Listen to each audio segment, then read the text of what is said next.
നമസ്കാരം. പുതിയൊരു വീഡിയോയിലേക്ക് എല്ലാവർക്കും സ്വാഗതം. ഇന്നലത്തെ വീഡിയോയിൽ ഞാൻ പറഞ്ഞല്ലോ, എനിക്ക് നടുവിന് ചെറിയൊരു പണി കിട്ടി. എന്താണെന്നറിയില്ല. മേ ബി കുറയുമായിരിക്കും രാവിലെ ആകുമ്പോഴെന്ന്. രാത്രി ഉറങ്ങിയിട്ടില്ല. കാരണം അങ്ങോട്ട് തിരിയാൻ പറ്റുന്നില്ല, ഇങ്ങോട്ട് തിരിയാൻ പറ്റുന്നില്ല. അങ്ങനെ അങ്ങ് കിടന്നു കേട്ടോ. രാവിലെ ആയിട്ട് ഡോക്ടറെ കാണാൻ പോകാമെന്നും പറഞ്ഞു. 5:45 അലാം വെച്ചു. വേദയ്ക്ക് സ്കൂളിൽ പോകണ്ടേ. അങ്ങനെ എഴുന്നേറ്റപ്പോൾ എനിക്ക് എഴുന്നേൽക്കാൻ പറ്റുന്നില്ല. അങ്ങനെ ഞാൻ ഏട്ടനോട് പറഞ്ഞു, ഏട്ടന് ഷൂട്ടുണ്ട്. അപ്പോൾ ഏട്ടനോട് പറഞ്ഞു, എന്നെ ഒന്ന് ഹോസ്പിറ്റലിൽ കൊണ്ടുപോകാം, എന്നിട്ട് പോയാൽ മതി എന്ന് വെച്ചപ്പോൾ ഏട്ടൻ പറഞ്ഞു, കുഴപ്പമില്ല, എനിക്കിപ്പോൾ പോകാം. ഞാൻ പറഞ്ഞു, ഇപ്പോൾ ഹോസ്പിറ്റലിൽ ഡോക്ടർ ഉണ്ടാവില്ലല്ലോ, ഇപ്പോൾ ഡ്യൂട്ടി ഡോക്ടർ ഉണ്ടാവില്ല, നീ വാ എന്ന് പറഞ്ഞു. അങ്ങനെ രാവിലെ എഴുന്നേറ്റ് റെഡി ആയിട്ടോ. ഞാൻ വേദയെ ആക്ച്വലി സ്കൂളിൽ പോകാൻ വേണ്ടി എഴുന്നേൽപ്പിച്ചു. അപ്പോഴാണ് എനിക്ക് ഒട്ടും വയ്യാത്തത്. പിന്നെ ഞാൻ വേദയോട് പറഞ്ഞു, നീ ഇവിടെ വെയിറ്റ് ചെയ്യും, ഞങ്ങൾ ഹോസ്പിറ്റലിൽ പോയിട്ട് വരാമെന്ന് പറയുമ്പോൾ വേദ പറഞ്ഞില്ല, അവളും കൂടി വരുന്നു എന്ന് പറഞ്ഞു. വേദ ഞാൻ സ്കൂളിൽ വിട്ടില്ല കേട്ടോ. കാരണം എനിക്ക് അവൾക്ക് ഒന്നും ഉണ്ടാക്കി കൊടുക്കാനോ അല്ലെങ്കിൽ ഒന്നിനും പറ്റുന്നില്ല. അപ്പോൾ ഏട്ടൻ വേണമെങ്കിൽ എന്തെങ്കിലും വാങ്ങി കൊടുത്തു വിടാമെന്ന് പറഞ്ഞു സ്കൂളിലായിട്ട്. അപ്പോൾ അവൾക്ക് ഫ്രൈഡേ സ്കൂളിൽ ആനുവൽ ഡേ ആണ്. അപ്പോൾ അതിൻ്റെ പ്രാക്ടീസേ ഉള്ളൂ 2 ദിവസവും, ട്യൂസ്ഡേയും വെനസ്ഡേയും ആനുവൽ ഡേയുടെ പ്രാക്ടീസാണെന്ന് പറഞ്ഞിട്ട് സ്കൂളിൽ നിന്ന് മെസ്സേജ് വന്നു. ആ ഒരു ധൈര്യത്തിൽ പിന്നെ ഞാൻ വേദയെ കൂടെ കൂട്ടിയായിട്ട് സ്കൂളിൽ വിട്ടില്ല. ഞാൻ വേദയോട് ചോദിച്ചു, നീ സ്കൂളിൽ പോകുന്നുണ്ടോ എന്ന് ചോദിച്ചു. പറഞ്ഞില്ല, അമ്മയ്ക്ക് വയ്യെങ്കിൽ കുഴപ്പമില്ല, ക്ലാസ് ഇല്ലല്ലോ, കുഴപ്പമില്ല, പോകണമെന്നൊക്കെ ഒരു ചെറുതായിട്ട് പറയാൻ പറഞ്ഞു. ഒട്ടും വയ്യടാന്നൊക്കെ പറഞ്ഞ് കുഴപ്പമില്ല എന്ന് പറഞ്ഞു. പക്ഷേ ക്ലാസ് ഉണ്ടായിരുന്നെങ്കിൽ ഞാൻ ഉറപ്പായിട്ട് എന്തെങ്കിലും ഫുഡ് പുറത്തുനിന്ന് വാങ്ങിയെങ്കിലും കൊടുത്തു വിട്ടാനേട്ടോ. പക്ഷേ ക്ലാസ് ഇല്ലാത്തതുകൊണ്ട് വേദ സ്കൂളിൽ വിടാതെ ഞാനും ഏട്ടനും വേദയും കൂടി നേരെ ഹോസ്പിറ്റലിൽ പോവുകയാണ്. അപ്പോൾ എപ്പോഴും തൽക്കാലം ഒരു ആശ്വാസത്തിന് നമ്മൾ രാമകൃഷ്ണ ഹോസ്പിറ്റലാണ് പോകുന്നത്. അങ്ങനെ എപ്പോഴും രാമകൃഷ്ണ ഹോസ്പിറ്റലാണ് പോകുന്നത്. എന്തായാലും ഡ്യൂട്ടി ഡോക്ടർ ഉണ്ടാവുമല്ലോ. എനിക്ക് ഒട്ടും പറ്റുന്നില്ല കേട്ടോ. നിൽക്കാൻ പറ്റുന്നില്ല, ഇരിക്കാൻ പറ്റുന്നില്ല, ശ്വാസം വിടാൻ പറ്റുന്നില്ല. ഒരു സൈഡ് മാത്രം, ഫുള്ളല്ല, ഒരു സൈഡ് മാത്രം. എൻ്റെ ജീവിതത്തിൽ ഇങ്ങനെ എനിക്ക് നടുവേദനയേ ഉണ്ടായിട്ടുള്ള ഒരാളല്ല. ഇതെന്താണ് സംഭവം എന്നറിയില്ല. പക്ഷേ നടുവിൻ്റെ അവിടെ നിന്ന് താഴോട്ടും വേദനയുണ്ട്. അപ്പോൾ എനിക്കൊരു സംശയമുണ്ട്, ഇനി സ്റ്റോണിൻ്റെ ആണോ എന്താണ് എന്നുള്ളൊരു ചെറിയ ഡൗട്ടുണ്ട്. അപ്പോൾ ഡോക്ടർ ഉണ്ടായിരുന്നു. ഡോക്ടറെ കണ്ട ഉടനെ പറഞ്ഞു, യൂറിൻ ഒന്ന് ടെസ്റ്റ് ചെയ്യാൻ കൊടുക്കൂ, മിക്കവാറും സ്റ്റോണിൻ്റെ ആവും എന്ന് പറഞ്ഞു. ഞാൻ പറഞ്ഞു, ഡോക്ടറെ സ്റ്റോൺ വരാൻ ഞാൻ കുടിക്കുന്ന വെള്ളം പോലെ ആരും കുടിക്കില്ല, 2.5-3 ലിറ്ററോളം വെള്ളം ഞാൻ കുടിക്കും. ഞാൻ ഈ വാട്ടർമെലൺ ജ്യൂസിൻ്റെ കാര്യമൊക്കെ പറഞ്ഞു കേട്ടോ. അപ്പോൾ അതൊന്നും ആവില്ല, എന്തായാലും യൂറിൻ ടെസ്റ്റ് ചെയ്ത് നോക്കാമെന്ന് പറഞ്ഞു. അങ്ങനെ യൂറിൻ ടെസ്റ്റ് ചെയ്യാനായിട്ട് കൊടുത്തു. യൂറിൻ ടെസ്റ്റ് ചെയ്ത റിസൾട്ട് വന്നപ്പോഴേക്കും യൂറിനറി ഇൻഫെക്ഷൻ, യൂറിനിലെ ബാക്ടീരിയ ഒക്കെ ഉണ്ടെന്ന്. അപ്പോൾ ഡോക്ടർ ചോദിച്ചു, വെള്ളമൊന്നും കുടിക്കാറില്ല. ഞാൻ പറഞ്ഞു, ഡോക്ടറെ ഞാനൊരു വലിയ കന്നാസിലാണ് വെള്ളം കുടിക്കുന്നത്, വെള്ളം കുടിയിലൊന്നും എനിക്ക് ഒരു കോംപ്രമൈസും ഇല്ല. കാരണം ആ ഒരു ബോട്ടിലൊരു 2.5 ലിറ്ററോളം വരും. അത്രയും വെള്ളവും കുടിക്കും. പിന്നെ ഞാൻ ഗ്രീൻ ടീ അല്ലാതെ ചപ്പ് ചവറെല്ലാം കുടിക്കാറുണ്ട്. അപ്പോൾ എന്തും അമിതമായാൽ അമൃതം വിഷവും, ഇതെല്ലാം കൂടി വാരി വലിച്ച് കുടിക്കുന്നത് കൊണ്ടാണോ ഇനി വന്നതെന്ന് അറിയത്തില്ല. എനിക്ക് യൂറിനറി ഇൻഫെക്ഷനാണ്. അയ്യോ, നാട്ടുവേദന എന്ന് പറഞ്ഞാൽ അവൻ്റെ അവസരം ഡോക്ടർ വെച്ച് ഒരു പെയിൻ കില്ലർ തരട്ടെ എന്ന് ചോദിച്ചു. ഞാൻ പറഞ്ഞു, തരാൻ പറഞ്ഞു. അപ്പോൾ ഇമ്മീഡിയറ്റ് ആയിട്ട് ഒരു പെയിൻ കില്ലർ തന്നു. പെയിൻ കില്ലർ തന്നിട്ട് ഒരു മണിക്കൂറോളം ആ വേദന വീണ്ടും ഉണ്ടായിരുന്നു കേട്ടോ. ആ ഹോസ്പിറ്റലിൽ ഒരു നല്ല സുഖമുള്ള ഒരു ചെയർ കിട്ടി. ആ ചെയറിൽ ഇരുന്നപ്പോൾ കുറച്ച് ആശ്വാസം ഉണ്ടായിരുന്നു കേട്ടോ. 1 മണിക്കൂറൊക്കെ കഴിഞ്ഞപ്പോൾ ചെറുതായിട്ട് പെയിൻ എല്ലാം മാറി, ഞാനൊന്ന് ഓക്കെ ആയി. മീൻസ് പെയിൻ മാറി, പക്ഷേ ക്ഷീണം സ്റ്റിൽ ഉണ്ട്. കാരണം രാത്രിയൊന്നും ഞാൻ ഒട്ടും ഉറങ്ങിയിട്ടില്ല. ആദ്യം ഒരു ടെസ്റ്റ് ഡോസ് എടുത്തു. അത് കഴിഞ്ഞൊരു 15 മിനിറ്റ് കഴിഞ്ഞാണ് പെയിൻ കില്ലർ ഇഞ്ചെക്ട് ചെയ്തത്. എന്നിട്ട് യൂറിൻ ടെസ്റ്റ് ചെയ്യാൻ കൊടുത്തേക്കില്ല. അത് 1 മണിക്കൂർ കഴിഞ്ഞേ റിസൾട്ട് കിട്ടുള്ളൂ എന്ന് പറഞ്ഞു. അങ്ങനെ 1 മണിക്കൂർ വെയിറ്റ് ചെയ്തിരുന്നു. അപ്പോൾ വേദയ്ക്കൊരു കോഫി എല്ലാം ഏട്ടൻ വാങ്ങിച്ചു കൊടുത്തു. അങ്ങനെ 1 മണിക്കൂർ ഇങ്ങനെ വെയിറ്റ് ചെയ്തിരിക്കുക. അപ്പോൾ ഇത്രയും വെള്ളം കുടിക്കുന്ന എനിക്കിത് വന്നുവെങ്കിൽ നിങ്ങൾ ഈ ഒരു വേനൽ സമയത്തൊക്കെ ധാരാളം വെള്ളം കുടിക്കുക കേട്ടോ. വെള്ളം കുടിച്ചില്ലെങ്കിൽ നല്ല കെട്ടിലാൻ പണി കിട്ടും. അയ്യോ, നടുവേദന എന്ന് പറഞ്ഞാൽ കുഴച്ച് വരും കേട്ടോ. ഒന്ന് ശ്വാസം വലിച്ചു വിടുമ്പോൾ അല്ലെങ്കിൽ ഒന്ന് തിരിഞ്ഞൊക്കെ കിടക്കുമ്പോൾ ഉണ്ടല്ലോ, ഇങ്ങനെ ഇങ്ങനെ പീഡിച്ചൊരു വലിയുണ്ട്. അമ്മേ, അതൊരു വല്ലാത്തൊരു ഇത് തന്നെ കേട്ടോ. ഞാൻ എൻ്റെ ജീവിതത്തിൽ അച്ഛനെ ശരിക്കും പറഞ്ഞാൽ ഡിസ്കിൻ്റെയൊക്കെ കംപ്ലയിൻ്റ് ഉണ്ട് കേട്ടോ. നടുവിനൊക്കെ നല്ല കാര്യമായിട്ടുള്ള വേദനയൊക്കെ അച്ഛൻ പറയും. അപ്പോൾ ഞാൻ ആലോചിക്കായിരുന്നു, ഒരു ദിവസം നമുക്ക് ഈ ഒരു വേദന വന്നപ്പോൾ ഇങ്ങനെ. അപ്പോൾ വർഷങ്ങളായിട്ട് എൻ്റെ അച്ഛൻ കഴുത്തിൻ്റെ ഇവിടെ നിന്ന് താഴെ വരെ അച്ഛൻ എപ്പോഴും പെയിനാണ്. എത്രത്തോളം വേദന അനുഭവിക്കുന്നുണ്ടോ അവൻ്റെ അമ്മോ, സത്യം ഇരിക്കാൻ പറ്റുന്നില്ല, നിൽക്കാൻ പറ്റുന്നില്ല. അങ്ങനെ 1 മണിക്കൂർ കഴിഞ്ഞപ്പോഴേക്കും റിസൾട്ട് വന്നു. ഡോക്ടറെ കാണിച്ചു. ഡോക്ടർ പറഞ്ഞു, അയ്യോ ബാക്ടീരിയ ഉണ്ട്, ഇൻഫെക്ഷൻ ആണല്ലോ, ഒന്ന് സ്കാൻ ചെയ്യണം. ഞാൻ പറഞ്ഞു, ഡോക്ടർ ടാബ്ലറ്റ് കഴിച്ച് നോക്കിയിട്ട് കുറവില്ലെങ്കിൽ സ്കാൻ ചെയ്താൽ മതിയോ എന്ന് ചോദിച്ചു. അപ്പോൾ പറഞ്ഞെങ്കിൽ ഒരു കാര്യം ചെയ്യാതെ മതിയാവും, ടാബ്ലറ്റ് കഴിക്കൂ, യൂറിൻ ഒന്നുകൂടെ എടുത്ത് കൾച്ചറിന് കൊടുത്തിട്ട് പോകും, 3 ഡേയ്സ് കഴിയുമ്പോൾ കൾച്ചറിൻ്റെ റിസൾട്ട് കിട്ടും. അപ്പോഴേക്കും എനിക്കത് ഒന്ന് വാട്സപ്പ് ചെയ്യുക, കൊണ്ട് കാണിക്കുകയോ ചെയ്യുക, അതിലെന്തെങ്കിലും ഉണ്ടെങ്കിലും ഒന്ന് സ്കാൻ ചെയ്യണം കേട്ടോ എന്ന് പറഞ്ഞു. ഞാൻ പറഞ്ഞു ഓക്കെ എന്ന് പറഞ്ഞ് ടാബ്ലറ്റും വാങ്ങി. ആ ഒരു ഇഞ്ചക്ഷൻ എടുത്തതിൻ്റെ ഒരു ക്ഷീണമുണ്ട്, എന്നാൽ ആ വേദന കുറഞ്ഞതിൻ്റെ ആശ്വാസമുണ്ട്. വേദന പൂർണ്ണമായിട്ടും കുറഞ്ഞില്ല കേട്ടോ, ഒരു 90% കുറഞ്ഞിട്ടുണ്ട്. ബാക്കി 10% സ്റ്റിൽ അവിടെ തന്നെ ആ ഒരു വേദന ഉണ്ട് കേട്ടോ. ഏട്ടനാണെങ്കിൽ ശരിക്കും പറഞ്ഞാൽ ലൊക്കേഷനിൽ പോകാൻ ലേറ്റായി. പിന്നെ നമുക്ക് കൂടെ വേറെ ആരും ഇപ്പോൾ വിളിച്ചുകൊണ്ട് പോകാൻ പറ്റില്ലല്ലോ. അപ്പോൾ ഞാൻ പറഞ്ഞു, എന്നെ ഒന്ന് നെട്ടയത്താക്കി തന്നാലും മതി, അല്ലെങ്കിൽ ഞാൻ ഊബർ വിളിച്ച് നെട്ടയത്തൊക്കെ പോകുന്ന പിന്നെ കൊണ്ടുപോകാമെന്ന് പറഞ്ഞാണ് കൊണ്ടുപോയിട്ട് തിരിച്ച് നമ്മളെ തിരുമല വീട്ടിൽ തന്നെ ആക്കി തന്നു. ഇവിടെ വന്ന് ഞാനൊന്ന് കുളിച്ച് ഫ്രഷായി ഓംലെറ്റ് ഉണ്ടാക്കി കഴിച്ചു. ടാബ്ലറ്റ് കഴിക്കണമല്ലോ, അതുകൊണ്ട് വേറെ ഒന്നും ഞാൻ കുക്ക് ചെയ്യാനൊന്നും നിന്നില്ല. വീട്ടിൽ വന്നപ്പോഴേക്കും ഞാൻ നോക്കിയ ക്ഷീണം മാത്രമേ ഉള്ളൂ. ഓംലെറ്റ് കഴിച്ചിട്ട് ടാബ്ലറ്റും കഴിച്ചിട്ട് ഞാനും വേദയും കൂടി നേരെ നെട്ടയത്ത് പോയി കേട്ടോ. കാരണം നിന്നാൽ എനിക്ക് പണിയാണ്, അതുകൊണ്ട് പറ്റത്തില്ല, കുക്ക് ചെയ്യാനൊന്നും പറ്റത്തില്ല. ആ പെയിൻ കില്ലറിൻ്റെ ഇത് മാറുമ്പോൾ വേദന വീണ്ടും സ്റ്റാർട്ട് ചെയ്യും. കാരണം ചെറിയൊരു വേദന ഇപ്പോഴും ഉണ്ട്. എന്തായാലും നെട്ടത്തേക്ക് പോകാമെന്ന് കരുതി. അപ്പോൾ അമ്മയച്ഛനും മാറിയും തിരികെ വിളിച്ചുകൊണ്ടിരിക്കുകയാണ്, വരണോ ഞങ്ങൾ വരാം. ഞാൻ പറഞ്ഞു വേണ്ട, ഞാൻ അങ്ങോട്ടേക്ക് വന്നോളാം. അപ്പോൾ ഞാൻ ഇവിടെ വന്നിട്ട് ഊബർ വിളിച്ച് നെട്ടയത്തേക്ക് പോകാമെന്ന് കരുതിയതാണ്. കാരണം കാർ എടുക്കാനോ സ്കൂട്ടർ എടുക്കാനോ എനിക്കൊന്നിനും വയ്യായിരുന്നു. പക്ഷെ ഇപ്പോൾ ഒന്ന് ഓക്കെ ആയതുകൊണ്ട് ഞാൻ കരുതി അങ്ങ് സ്കൂട്ടറിൽ പോവാം, കാർ എടുക്കുന്നില്ല.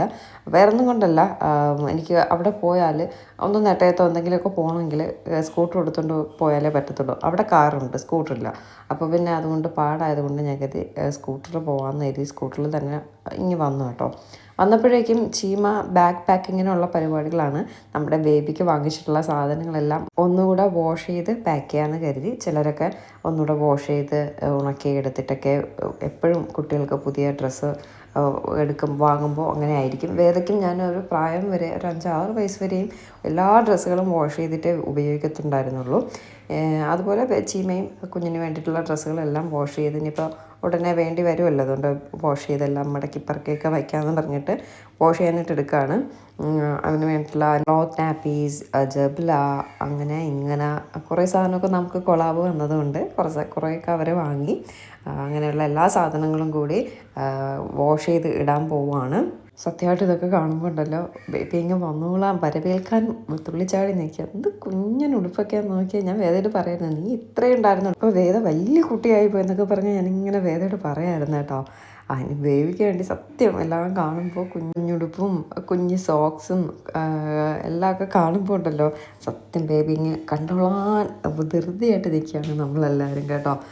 അങ്ങനെ അവൾക്കുള്ള എപ്പോഴും എൻ്റെ വായിൽ അവളെന്നേ വരുന്നുള്ളൂ. ഇന്നലെ ഞാൻ എന്തോ പറഞ്ഞപ്പോൾ കുഞ്ഞിന് വേണ്ടിയിട്ടുള്ള ബക്കറ്റ് വേറെ വാങ്ങിച്ച് വെക്കണേ, കാരണം തുണികളൊക്കെ അവൾക്കുള്ളത് വാഷ് ചെയ്യാൻ ഒരു ബക്കറ്റ് വേറെ വാങ്ങി ഇങ്ങനെ വെക്കണം. ഞാൻ ഇങ്ങനെ പറയണം അവൾക്കുള്ള, എനിക്ക് അവളെന്നേ വായിൽ വരുന്നുള്ളൂ. അവളായിരിക്കുമോ അവനായിരിക്കുമോ എന്നറിയില്ല, എനിക്ക് അവളെന്നാണ് വരുന്നത്. അത് മനഃപൂർവ്വം പറയുന്നതല്ല കേട്ടോ, വായിലിങ്ങ് വരുന്നതാണ് അവളെന്ന്. എന്താണെന്ന് അറിയില്ല. നമുക്ക് വീട്ടിൽ ഒരു ബോയ് ഇല്ല. ബോയ് വേണമെന്ന് ചോദിച്ചാൽ ബോയിയെ ഇഷ്ടമാണ്, ഗേളിനെ ഇഷ്ടമാണ്. ബോയ് ആയാലും ഗേളായാലും ഞാൻ നേരത്തെ പറഞ്ഞതുപോലെ ഒരു ഹെൽത്തി ബേബി ആയിരിക്കുക, അത്ര മാത്രമേ ഉള്ളൂ.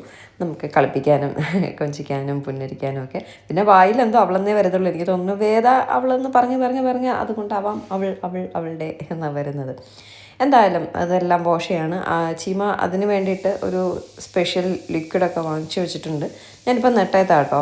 അമ്മ കുക്കർ അടിക്കുന്ന ശബ്ദം നിങ്ങൾക്ക് ബാക്ക്ഗ്രൗണ്ടിൽ കേൾക്കാമായിരിക്കും. എപ്പം ഞാൻ വീഡിയോ വോയിസ് ചെയ്യാൻ വന്നാലും അപ്പോഴെല്ലാം ഒരു കുക്കർ കൊണ്ടമ്മ ഇറങ്ങും. പറഞ്ഞിട്ട് കാര്യമില്ല. ഓക്കെ, അതവിടെ നിൽക്കട്ടെ, നമുക്ക് നമ്മളെ കാര്യത്തിലേക്ക് വരാം. അപ്പോൾ ബേബി ഹഗിൻ്റെ ലിക്വിഡ് ലോണ്ട്രിയാണ് ചീമ വാങ്ങിച്ചിട്ടുള്ളത്. ഞാനൊക്കെ വേദയുടെ സമയത്തിന് നന്നായിട്ട് വാഷിംഗ് പൗഡറിട്ട് വാഷ് ചെയ്തിട്ട് ഡെറ്റോളിട്ട് മുക്കി ഇടുമായിരുന്നു കേട്ടോ. അപ്പോൾ ഇപ്പോൾ ഡെറ്റോളൊന്നും അധികം അങ്ങനെ കുട്ടികളുടെ ഡ്രസ്സിലും കാര്യങ്ങളിലൊന്നും ഉപയോഗിച്ചുകൂടാന്നൊക്കെ ഈ റീൽസും കാര്യങ്ങളിലൊക്കെ കാണുന്നുണ്ട്. അപ്പോൾ അതുകൊണ്ട് അവൾ ഒരു ബേബിക്ക് വേണ്ടിയിട്ടുള്ള ലിക്വിഡ് വാങ്ങിയിട്ടുണ്ട്. അത് നമ്മുടെ ലിക്വിഡ് പോലെ തന്നെ ബേബിക്കുള്ളതാണെന്ന് മാത്രം. ഓരോരുത്തരുടെ രീതിയിൽ ചെയ്യും കേട്ടോ. അച്ഛൻ്റെ സമ്പാദ്യം കണ്ടോ ഗൈസ്, ഞാനിത് കാണിച്ചപ്പോൾ നീ മിണ്ടാതിരിക്കുക ആരെങ്കിലും കണ്ട മോശം. എൻ്റെ സുഹൃത്തുക്കൾ വീഡിയോയിലൂടെ കാണുമ്പോൾ എന്നെക്കുറിച്ച് എന്ത് കരുതുമെന്നും പറഞ്ഞ് അച്ഛൻ മിണ്ടാതിരിക്കുന്നു പറയാം കേട്ടോ. കുറേ ഉണ്ടായിരുന്നു കേട്ടോ, ഇപ്പോൾ ഇത്രയേ ഉള്ളൂ. അതാ ബാക്കി വേറൊരു കവറിൽ കുറച്ചുണ്ട്. ഇത് ഇപ്പോഴത്തെ സ്റ്റോക്ക് കേട്ടോ. പഴയതൊക്കെ എല്ലാം ഈ വേസ്റ്റ് എടുക്കാൻ വരുമ്പോൾ അവർക്ക് കൊടുത്ത് വിടും കേട്ടോ. ഇതിൻ്റെ ഇപ്പോഴത്തെ സ്റ്റോക്കാണ്, ഇതെല്ലാം ഇനി കൊടുത്ത് വിടണം. ഇപ്പോൾ പിന്നെ വലിയ രീതിയിലൊന്നും ഇല്ല കേട്ടോ. അച്ഛന് ഹെൽത്ത് കുറച്ച് ഇഷ്യൂസൊക്കെ ഉള്ളതുകൊണ്ട് വല്ലപ്പോഴൊക്കെ ഉണ്ട്, ഇല്ലയെന്ന് പറയുന്നില്ല. പക്ഷേ എപ്പോഴും ഒന്നും അങ്ങനെ ഇല്ല കേട്ടോ. അച്ഛൻ മാന്യനാണ്. ശരി, ഓക്കെ. ഇപ്പോൾ എന്താണ് നമ്മൾ പറഞ്ഞത്? നമ്മുടെ ബേബിയുടെ ഡ്രസ്സുകളെല്ലാം ലിക്വിഡ് ഒഴിച്ച് വാഷ് ചെയ്തെടുക്കുകയാണ്. ഇപ്പോൾ ജസ്റ്റ് കുറച്ച് ലിക്വിഡ് മാത്രമേ എടുത്തുള്ളൂ, കാരണം ഒന്ന് നനച്ചിട്ടാൽ മതിയല്ലോ, അഴുക്കോ കാര്യങ്ങളോ ഒന്നുമില്ല, ഉപയോഗിച്ചിട്ടില്ലല്ലോ. അപ്പോൾ നമുക്കൊന്ന് കഴുകി എടുത്തിട്ട് പോകണം എന്നുള്ളത് കൊണ്ട് ഒന്ന് കഴുകി ഉണക്കുന്നു മാത്രം. ഞാൻ വേദയുടെ സമയത്തൊക്കെ നൂലുകെട്ട് വരെ ബേബിക്ക് കളറുള്ള ഒന്നും ഉപയോഗിക്കത്തില്ലായിരുന്നു. അങ്ങനെയാണോ എന്നുള്ളതൊന്ന് കമൻറ്റ് ചെയ്യുക. അപ്പോൾ ഞാനിന്നലെ ഇങ്ങനെ ചീമയോട് പറഞ്ഞപ്പോൾ അങ്ങനെ ഉണ്ടോ? കാരണം ഈ ക്ലോത്ത് നാപ്പീസൊക്കെ വാങ്ങിക്കുമ്പോൾ ഈ കളർഫുള്ളായിട്ടുള്ള സാധനങ്ങൾ മാത്രമേ അവർക്ക് കിട്ടുന്നുള്ളൂ. വൈറ്റ് കിട്ടാൻ വലിയ പാടായിരുന്നു എന്നേ. അപ്പം ഞാനിങ്ങനെ പറഞ്ഞു വേദയുടെ സമയത്ത് നൂലുകെട്ട് വരെ കണ്ണും പുരികവും ഒന്നും എഴുതത്തില്ലായിരുന്നു. നൂലുകെട്ടിൻ്റെ അന്ന് രാവിലെയാണ് കണ്ണും പുരികവും ഒക്കെ എഴുതിയത്. പിന്നെ ഒരു വൈറ്റിലൊരു മാർക്ക് പോലും കളർ മാർക്കുള്ള ഡ്രസ്സ് പോലും ഇടുന്നത് നൂലുകെട്ട് കഴിഞ്ഞിട്ടായിരുന്നു. അപ്പോൾ അങ്ങനെയാണ് എങ്കിൽ അപ്പോൾ ഇങ്ങനെ ചീമ ചോദിച്ചപ്പോൾ ഞാൻ പറഞ്ഞു നമുക്ക് നമ്മുടെ ഫ്രണ്ട്സിനോട് ചോദിക്കാം, യൂട്യൂബിലും ഫേസ്ബുക്കിലും ഒക്കെ നമുക്ക് നിറയെ ഫ്രണ്ട്സ് ഇല്ലേ, ചോദിച്ചു നോക്കാമെന്ന് പറഞ്ഞു. അപ്പം നിങ്ങൾക്ക് ആർക്കെങ്കിലും അതിനെപ്പറ്റി അറിയാമെങ്കിൽ ഒന്ന് കമൻറ്റ് ചെയ്യുക. കളറുള്ള ഡ്രസ്സ് നൂലുകെട്ട് വരെ ഇടാവോ? പിന്നെ കണ്ണും പുരികമൊന്നും അങ്ങനെ അധികം എഴുതത്തില്ല കേട്ടോ. അപ്പോൾ എഴുതുന്ന കുട്ടികൾക്കെല്ലാം അലർജി വരുന്നുണ്ടെന്ന് കേട്ടു. നമ്മൾ പിന്നെ വല്ലപ്പോഴും കൊതിയൊക്കെ തോന്നുമ്പോഴാണ് ഞാൻ വേദക്കായാലും എഴുതി കൊടുത്തിട്ടുള്ളത്. പുറത്തോട്ടൊക്കെ പോകുമ്പോൾ എവിടെയെങ്കിലും ഒരു കരി ഉണ്ടെങ്കിൽ അതിനെ ഫുൾ ഞാൻ വൈപ്പ് ചെയ്ത് മാറ്റിയിട്ടാണ് വേദം കൊണ്ട് പുറത്തൊക്കെ പോകുന്നത് കേട്ടോ. അപ്പോൾ വീട്ടിലൊക്കെ നിൽക്കുമ്പോൾ ഒരു കൊതിക്ക് വേണ്ടിയൊക്കെ എഴുതും. അപ്പോൾ എങ്ങനെയാണേലും എന്തായാലും കുറച്ചെങ്കിലും എഴുതുന്നുണ്ട്. അപ്പോൾ ഈ കരിയൊക്കെ നൂലുകെട്ടിന് ശേഷമാണോ എഴുതുന്നത് എന്നൊക്കെ ഉള്ളത് അറിയാമെന്നുള്ളവരുണ്ടെങ്കിൽ കമൻറ്റ് ചെയ്യുക. ഞാനും ശരിക്കും പറഞ്ഞാൽ വേദയ്ക്ക് ഇപ്പോൾ 12 വയസ്സായില്ലേ, 12 വയസ്സ് മുമ്പുള്ള കുഞ്ഞു കുഞ്ഞു കാര്യങ്ങളൊക്കെ ഓർമ്മയുള്ളൂ. എനിക്ക് അധികമൊന്നും ഓർമ്മയില്ല. അമ്മയ്ക്ക് പിന്നെ ഒട്ടും അറിയത്തില്ല ഇതിനെപ്പറ്റി, ഒന്നും ഒരു ഐഡിയ ഇല്ല കേട്ടോ. അപ്പം നിങ്ങൾക്ക് അറിയാവുന്നുള്ളവർ എന്തെങ്കിലുമൊക്കെ ബേബീസിൻ്റെ കാര്യങ്ങൾ അറിയാമെങ്കിൽ ഒന്ന് കമൻറ്റ് ചെയ്തേക്കാം കേട്ടോ. ഒരുപാട് മോംസ് ഉണ്ടാവും, ഒരുപാട് പേര് ഇതിനെപ്പറ്റിയൊക്കെ ഡീറ്റെയിൽ ആയിട്ട് അറിയാവുന്നവരൊക്കെ ഉണ്ടാവും. ഉള്ളവരൊന്ന് കമൻറ്റ് ചെയ്യുക കേട്ടോ. അങ്ങനെ വാവയ്ക്കുള്ള ഡ്രസ്സിനെല്ലാം ഒരു 2 hours ആ ലിക്വിഡിൽ മുക്കി വെക്കണം. അങ്ങനെ മുക്കി വെച്ച ശേഷം നമ്മളിത് താഴെ വന്നു. കുറേ സമയം ഫുഡൊക്കെ കഴിച്ചില്ലൊക്കെ കഴിഞ്ഞപ്പോൾ നമ്മുടെ വേദയുടെ പൊട്ടറ്റോ ചീസ് ബോൾസ് ഇല്ലേ, അത് ഞാൻ പറഞ്ഞൊന്ന് ഭയങ്കര ടേസ്റ്റാന്ന് പറഞ്ഞപ്പോൾ അമ്മ വീഡിയോ കണ്ടിട്ട് എനിക്ക് വേണമെന്ന് ബഹളം. അങ്ങനെ വേദ കൊണ്ടുവന്ന് പൊട്ടറ്റോ എല്ലാം പീൽ ചെയ്ത് വേവിച്ച് വറുത്ത് കൊടുക്കുന്നത് ഞാൻ വറുത്ത് കൊടുത്തു കേട്ടോ. ബാക്കിയെല്ലാം സെറ്റ് ചെയ്ത് എല്ലാവർക്കും കൂടി എടുക്കാം കേട്ടോ. കൊള്ളായിരുന്നു, നല്ല ടേസ്റ്റ് ഉണ്ടായിരുന്നു. പക്ഷെ അന്ന് ഉണ്ടാക്കിയത് കുറച്ചുകൂടെ ടേസ്റ്റ് ആയിരുന്നു. ഇന്ന് ഓക്കെയാണ്, ടേസ്റ്റ് ഇല്ല എന്നല്ല, അന്നത്തെ കുറച്ചുകൂടി ടേസ്റ്റി ആയിരുന്നു കേട്ടോ. അതെല്ലാം കഴിഞ്ഞ് ചായ കുടിയൊക്കെ കഴിഞ്ഞ് 2 മണിക്കൂർ എന്നുള്ളത് ഒരു 3-4 മണിക്കൂർ വെള്ളത്തിലിരുന്നു കേട്ടോ. എന്നിട്ട് അച്ഛൻ വന്ന്, അച്ഛനല്ല നമ്മളെല്ലാവരും ഉണ്ട് കേട്ടോ. ഇവിടുത്തെ വാഷിംഗ് മെഷീൻ അച്ഛനാണ്. വാഷിംഗ് മെഷീൻ ഉണ്ട്, പക്ഷേ ഇതുപോലുള്ള കൈകൊണ്ട് കഴുകുന്ന തുണികളെല്ലാം വാഷ് ചെയ്യുന്നത് അച്ഛനാണ്. അങ്ങനെ അമ്മയും കാല് വേയെങ്കിലും വലിയ കയറിയൊക്കെ വരിക കേട്ടോ അവയുടെ തുണികളും കാര്യങ്ങളൊക്കെ കാണാനായിട്ട്. അങ്ങനെ സത്യം പറഞ്ഞാൽ അച്ഛൻ തുണി നനയ്ക്കാൻ വന്നെങ്കിലും അച്ഛന് കയ്യാളായിട്ട് 100 പേര് വരേണ്ടി വന്നു. വേദയും ജീമയും അമ്മയും എല്ലാവരും കൂടിയാണ് തുണി നനച്ച് ഉണക്കിയത് കേട്ടോ. അച്ഛൻ ചുമ്മാ ഇങ്ങനെ പിഴിഞ്ഞിടക്കം മാത്രമേ ഉണ്ടായിരുന്നുള്ളൂ ഡയലോഗ് അടിയും. ബാക്കി എല്ലാം ചീമയും വേദയും അമ്മയും കൂടിയാണ് വിരിക്കലും കഴുകലും ഒക്കെ ഉണ്ടായിരുന്നത്. അച്ഛൻ വാവയുടെ കുഞ്ഞ് സോക്സൊക്കെ എടുത്ത് ഇങ്ങനെ നോക്കിയിട്ട് ഇതെന്തോന്നത് ഇത്രയേ ഉള്ളൂ എന്നൊക്കെ ഇങ്ങനെ ചോദിക്കുകയാണേ. എല്ലാം നല്ലതുപോലെ കഴുകി പിഴിഞ്ഞെന്ന് പറയുന്നത് നിങ്ങളുടെ നാട്ടിലും പിഴിഞ്ഞെന്നാണോ? നമ്മുടെ തിരുവനന്തപുരത്ത് പറയുന്നതായിരിക്കില്ല ഓരോ നാട്ടിലും, അതുകൊണ്ടാണ് ഞാൻ അങ്ങനെയൊക്കെ ചോദിക്കുന്നത്. എല്ലാം അശയെന്നാണ് കയർ കെട്ടിയിരിക്കുന്നതിന് പറയുന്നത്. ചിലർ എന്നൊക്കെ പറയില്ലേ, ഇത് അശ, ട്രിവാൻഡ്രത്ത് അശ. അതിനെല്ലാം തുടച്ച് ക്ലിപ്പിനെയൊക്കെ തുടച്ച് കഴുകിയെടുത്തൊക്കെയാണ് വാവയുടെ തുണികളെല്ലാം ഉണക്കാനായിട്ട് ഇടുന്നത് കേട്ടോ. ഒരുപാട് നമുക്ക് കുറേ കൊളാബെല്ലാം കിട്ടി. കൊളാബ് അയച്ചു തന്ന എല്ലാവർക്കും ഒരുപാട് താങ്ക്സ് ഉണ്ട് കേട്ടോ. കാരണം അവരൊരുപാട് സാധനങ്ങൾ അയച്ചു തന്നു. ഇനി വേണമെങ്കിലും ബേബിയുടെ ബെഡും കാര്യങ്ങളൊക്കെ ഒരു ടീം കൊളാബ് അയച്ചു തന്നു. അപ്പോൾ ഒരുപാട് കാര്യങ്ങൾ നമുക്ക് വാങ്ങാണ്ട് തന്നെ കിട്ടി. അതിലൊരുപാട് സന്തോഷമുണ്ട്. കുറേ സാധനങ്ങൾ അവർ ചീമയൊക്കെ വാങ്ങുകയും ചെയ്തു. അപ്പോൾ ഇത്രയും തന്നെ ഇപ്പോൾ തന്നെ നമ്മൾ ബേബിക്ക് ഒരുപാട് വാങ്ങിച്ചിട്ടുണ്ട് കേട്ടോ. പിന്നെ വേണം, ഓരോ 5 മിനിറ്റ് കൂടുന്തോറും അവരുടെ ഡ്രസ്സ് മാറ്റിക്കൊണ്ടേ ഇരിക്കണം. അപ്പോൾ അതിന് വേണ്ടിയിട്ട് നമുക്ക് ഡ്രസ്സും വേണം. എങ്കിലും കുറേയൊക്കെ കിട്ടിയില്ലേ, അതിലൊരുപാട് സന്തോഷമുണ്ട് കേട്ടോ. അപ്പോൾ ഇതെല്ലാം വിരിച്ച് എടുത്ത് നമ്മളിത് താഴേക്ക് പോകണം. സത്യം പറഞ്ഞാൽ എത്ര പോലും എനിക്ക് വൈകുന്നേരം ആയപ്പോൾ എടുക്കാനുള്ള ഒരു ഇതില്ല. ആ പെയിൻ കില്ലറിൻ്റെ എഫക്റ്റ് തന്നപ്പോൾ പേര് വീണ്ടും തുടങ്ങി. നല്ല ക്ഷീണം ഉണ്ടായിരുന്നു. ഒരു ഉറക്കമൊക്കെ ഉറങ്ങി എണീറ്റപ്പോൾ ഒന്നും ഓക്കെ ആയിട്ടോ. അപ്പോൾ ഇനി കൂടുതലൊന്നും വീഡിയോ എടുക്കാനുള്ള വയ്യായിക ഉള്ളത് കൊണ്ട് ഞാനിങ്ങ് നിർത്തുകയാണ്. പിന്നെ ബേബിയുടെ ഇതൊക്കെ ഒന്ന് കാണിക്കണമല്ലോ എന്ന് കരുതിയാണ് കാണിച്ചത്. പുതിയൊരു വീഡിയോ ആയിട്ട് ഉടനെ കാണാം. ടാറ്റാ.